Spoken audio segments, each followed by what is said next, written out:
بسم اللہ الرحمن الرحیم۔ یہ کچھ سوالات ہیں جن کے جوابات دینا ضروری ہے۔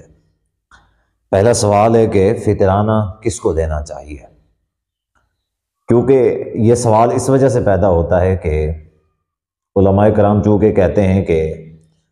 فطرانہ جو ہے وہ ہر کسی کے اوپر فرض ہے، یعنی ہر غلام، آزاد، بچہ، بوڑھا، غریب، امیر، ہر کسی کے اوپر فطرانہ فرض ہے۔ تو پھر سوال پیدا ہوتا ہے کہ فطرانہ دیں کس کو؟ جب ہر کسی نے فطرانہ دینا ہے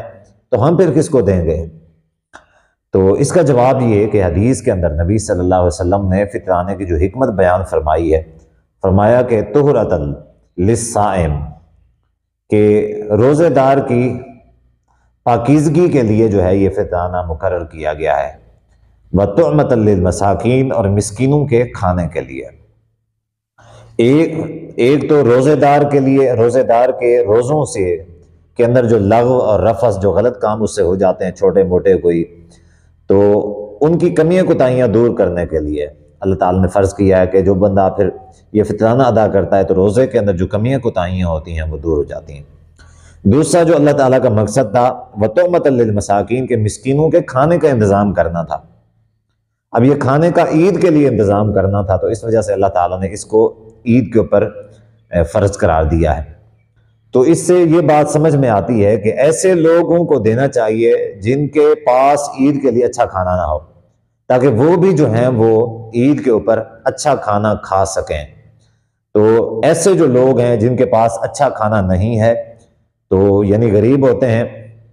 تو وہ اچھا کھانا افورڈ نہیں کر سکتے، کھانا تو کھا رہے ہیں لیکن کوئی اچھا کھانا کھا لیں عید کے موقع پہ، ان کے پاس اتنی استطاعت ہونی چاہیے، تو اس وجہ سے ایسے لوگوں کو فطرانہ دینا چاہیے۔ دوسرا سوال ہے کہ صلاۃ التسبیح پڑھنا کیسا ہے؟ دیکھیں، صلاۃ التسبیح کے حوالے سے ہمارا پہلے بھی ایک بیان موجود ہے کہ جس میں ہم نے صلاۃ التسبیح کے حوالے سے کہا تھا کہ صلاۃ التسبیح پڑھنا صحیح ہے اور صلاۃ التسبیح پڑھنی چاہیے، اور اس کا طریقہ کار بھی ہم نے بتایا تھا۔ لیکن اب مزید جو ہم نے تحقیق کی اس حوالے سے، تو ہم اپنا جو پہلا بیان ہے اس سے رجوع کرتے ہیں، اور ہم یہ کہتے ہیں کہ یہ صلاۃ التسبیح کی جو روایات ملتی ہیں، جتنی بھی روایات ملتی ہیں، یہ ساری کی ساری ضعیف ہیں، اور جتنے بھی محدثین ہیں یا جمہور محدثین کہہ لیں، البتہ کچھ نے صحیح بھی کہا ہے، لیکن بہرحال پہلے میرا اطمینان تھا اس حوالے سے کہ صلاۃ التسبیح پڑھنی چاہیے، لیکن اب میرا اس حوالے سے اطمینان نہیں ہے۔ میں اس کی کم سے کم یہ ہے کہ کسی کو ترغیب نہیں دلاتا صلاۃ التسبیح پڑھنے کی، کسی کو ترغیب نہیں دلاؤں گا کہ پڑھو، کیونکہ اس کے اوپر میرا دل مطمئن نہیں ہے کہ جمہور جو محدثین ہیں، جمہور جو علماء ہیں، وہ صلاۃ التسبیح کی حدیث کو ضعیف کہتے ہیں۔ البتہ کچھ ہیں جو اس کو صحیح بھی کہتے ہیں، لیکن اس کے اوپر میرا نرمی والا موقف یہ ہے کہ جو پڑھتا ہے اس کو میں غلط نہیں کہوں گا، لیکن بہرحال میں کسی کو یہ ریکمینڈ نہیں کروں گا، کسی کو میں یہ نہیں کہوں گا کہ صلاۃ التسبیح پڑھو، یا اس کی ترغیب نہیں دلاؤں گا۔